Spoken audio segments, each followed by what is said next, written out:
E aí galera, quero apresentar para vocês agora alguns aspectos técnicos da nossa Vulcano. Tá? É a nossa Full Suspension de carbono, é uma bike destinada ao cross country marathon, então tem alguns aspectos na geometria que favorecem tanto a agilidade quanto a estabilidade dela. Tá? Ela tem uma traseira curta, que deixa a bike ágil. Tá? O triângulo dianteiro dela é um triângulo dianteiro longo, então ela tem um hitch bem alto, isso quer dizer que a gente vai ter que montá-la com a mesa curta.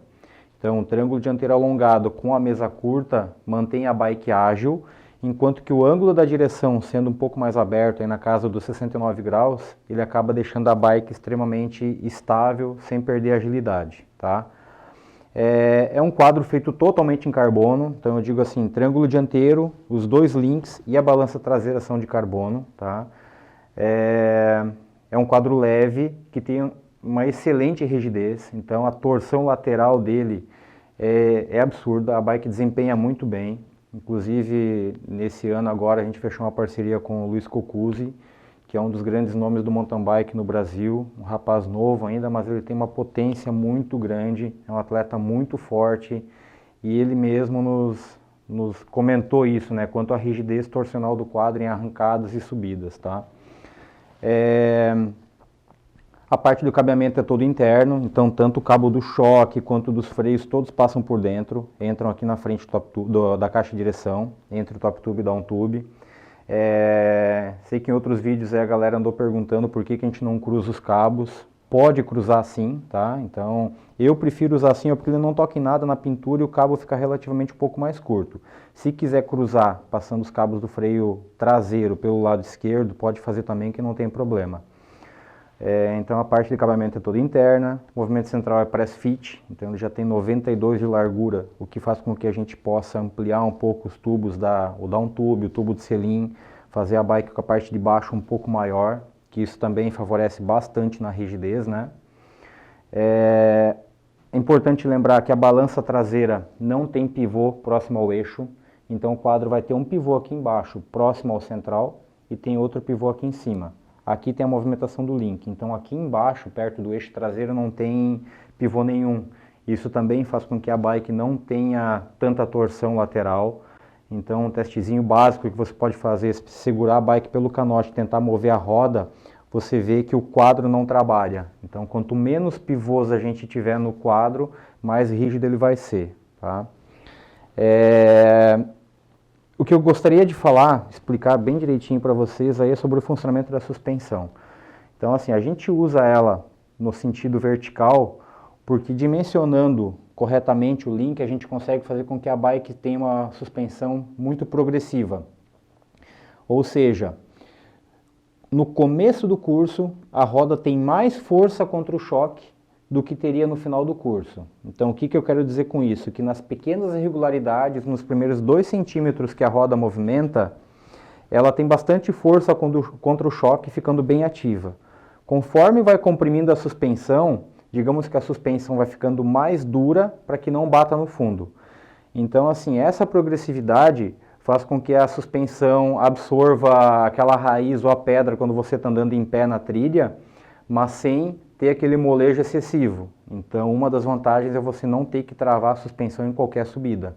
Você vai travar se quiser numa subida de asfalto, numa subida de terra que esteja bem lisa, agora sem trepidação eu digo, mas em subidas que tenham um pouco de trepidação, pedra, raiz, já compensa você andar com o choque traseiro aberto, que ela vai copiar melhor o terreno sem tirar o teu rendimento. Tá?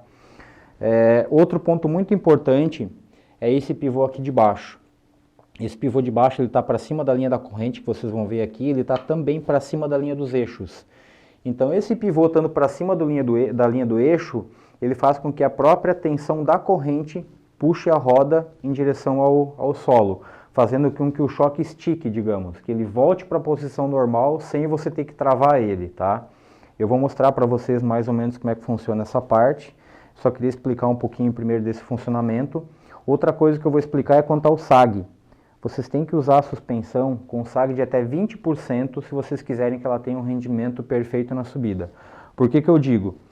Com 20% de sag, esse pivô continua acima da linha do eixo, e faz com que a roda puxe para baixo. Se você andar com sag maior do que isso, a suspensão vai afundar demais com o teu próprio peso e a roda não vai chegar a voltar ao início dela, né? Então, com o sag de 20%, só de você tirar o peso do selim e andar em pé na bicicleta, ela já quase volta ao normal. Mais a tensão da corrente ajuda ela a voltar mais ainda, né? Então, essa questão do funcionamento do choque, eu aconselho 20% de sag, ou seja, com seu peso em cima, ele tem que trabalhar somente os primeiros 20%, tá?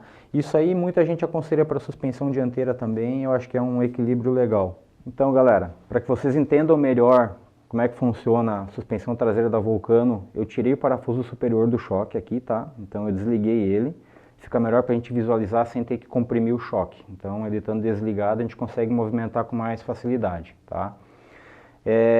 Uma coisa que eu queria mostrar para vocês é que assim, ó, mesmo sem o choque estar na posição dele, tá parafusado, a bike continua em pé. Então vocês veem que ela já tem um certo amortecimento mesmo sem o choque. Isso acontece porque a distância entre esses dois pivôs aqui, ó, aumenta 1,5 cm durante o funcionamento do choque. Então, se essa distância aumenta, esse triângulo abre durante o funcionamento, flexionando esse tubo superior, tá? Então, esse movimento durante o movimento da suspensão acaba ajudando na progressividade dela, tá? Esse tubo que flexiona aqui é para compensar a falta do pivô aqui atrás. Então, a gente retirou o pivô que teria aqui no final da suspensão, próximo ao eixo traseiro, que poderia ser um ponto a mais para ter folga e torção. Então, a gente eliminou esse pivô e faz com que o próprio tubo trabalhe durante o movimento da suspensão, né? Outro ponto, ó, a altura desse pivô aqui, ó, de baixo, que fica acima da linha do eixo, ele faz com que a própria força da corrente desloque a roda para baixo durante a força da pedalada, tá? Então, até para vocês entenderem aqui, ó, eu vou puxar o freio dianteiro da bicicleta, aqui eu vou forçar o pé de vela contra o tubo do triângulo dianteiro aqui, ó, para tentar isolar o movimento da suspensão, tá? Então, estou apoiando minha mão aqui no tubo. Olha aqui, ó, vocês conseguem ver que quando a corrente puxa o cassete para frente, a suspensão volta no sentido inverso do funcionamento, a bike está subindo, ela está levantando. Se o pivô de baixo tivesse deslocado um pouco mais para baixo, por exemplo, a força da corrente faria com que a roda engolisse o terreno, ela sobe. E aqui, vocês podem ver que na Volcano a própria força da corrente faz com que a roda movimente para baixo. Então o que eu quero dizer? Que a hora que você der uma arrancada na terra, no barro, nas pedras, que você fizer força, essa tensão da corrente faz com que a roda volte para o chão, aumentando a tração. Então assim, a gente tem muito feedback positivo de quem está usando a Volcano e realmente a pessoa percebe que em algumas arrancadas, dependendo do terreno acidentado, ela desempenha melhor do que uma bike hardtail, justamente pelo aumento de tração, tá? Então, exemplificando aqui, acho que fica claro para vocês verem como é que funciona, tá? No restante do curso, a progressividade da suspensão ajuda bastante. Vocês vão ver que a distância entre esses dois pivôs aqui é maior do que nesses dois. Basicamente isso que é o que garante o movimento da suspensão tem uma curva em forma de parábola, que quanto mais no final do curso, mais dura ela vai ficar, né? Outro ponto importante que eu gostaria de lembrar é que ela funciona com rolamentos, tanto na parte superior quanto na parte inferior. Então, eu sei que ainda existe full suspension que trabalha com bastante sistema de buchas ainda, mas com rolamento a gente diminui ainda mais a questão da torção, né? Aumenta a rigidez e a durabilidade fica maior também, evita a questão de barulho. Então, rolamento na parte inferior e na superior da balança e também no link onde prende no quadro. Então, tudo com rolamento, galera. Espero que todos tenham compreendido o funcionamento da suspensão. Se alguém ficou com alguma dúvida, pode perguntar aí que a gente vai respondendo, tá? Eu queria lembrar também que a Volcano a gente tem ela com várias opções de grupos, então vai ter toda a linha 10 RAM, inclusive os eletrônicos, e tem toda a linha de 12 velocidades da Shimano também, então SLX, o XT, XTR, tá?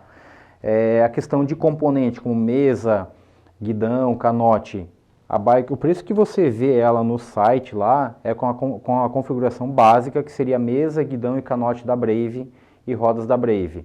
Só que além disso, a gente tem uma série de componentes que você pode fazer a troca. Então, se você não quiser o guidão e a mesa da Brave, você pode optar pelo guidão e mesa de carbono da Controltec e pagar somente a diferença de preço. Cada grupo está estipulado também com um tipo de suspensão dianteira. Então, por exemplo, a bike com GX, ela está com suspensão de UD. Você pode trocar de UD por uma CID e pagar somente a diferença de preço. Já a versão com NX, ela está com a suspensão dianteira Recon, você pode optar por pegar uma suspensão melhor pagando a diferença de preço, assim como acontece com a Fox. Então, você pode falar direto com o nosso pessoal aqui de vendas ou com a loja parceira da Soul, e o lojista ele vai fazer a conta para você também. Ele vai saber qual que é a suspensão que está na bike, ele vai saber qual que é a diferença que você vai pagar. Eu estou falando do upgrade porque eu acho legal você saber que, por exemplo, assim, de repente você quer uma bike com um grupo mais simples, tipo o NX, mas quer uma suspensão CID. Então você já pode fazer esse up na hora da compra, que é muito melhor do que você pegar a bike, por exemplo, com o Recon, comprar uma CID avulsa na loja depois e ter que vender a sua Recon no Mercado Livre ou site de usados, alguma coisa assim, né? Então você já pega a bike do seu jeito. Mesma coisa vale para rodas, que você pode fazer um upgrade já sem ter que ficar com uma roda sobrando em casa. A questão de canote retrátil também, a gente tem algumas opções aí da Fox e da RockShox. A gente tem que ver também a medida dele, porque como o tubo do quadro é curvado, então se você precisar baixar muito o canote, ele não vai conseguir descer. E o canote retrátil a gente não tem a opção de cortar ele no final, né, para poder fazer o ajuste. Então o canote retrátil a gente tem ele em várias medidas que você pode configurar para aceitar no seu quadro conforme a altura que você usa entre o central e o carrinho de selim. A gente consegue encontrar o canote correto, tá? Opção de freio também, a gente está com uma Magura no estoque que a gente pode fazer a substituição, tá? Então, questão de freios, vai ter Magura, tem freio Shimano, tem SRAM, suspensão RockShox com uma linha grande e Fox, inclusive os modelos Kashima que estão montados nessa bike. Essa bike é edição limitada de 10 anos de aniversário da Soul, então a gente configurou ela com essa linha da Fox para combinar com o detalhe laranja. Ficou linda a bike, então se alguém gostar aí também vai estar disponível com esses componentes, tá? E se eu esqueci alguma coisa aí, galera, perguntem aí. Talvez eu não tenha lembrado de falar tudo, mas é mais ou menos isso, pessoal. Qualquer dúvida, comentem aí.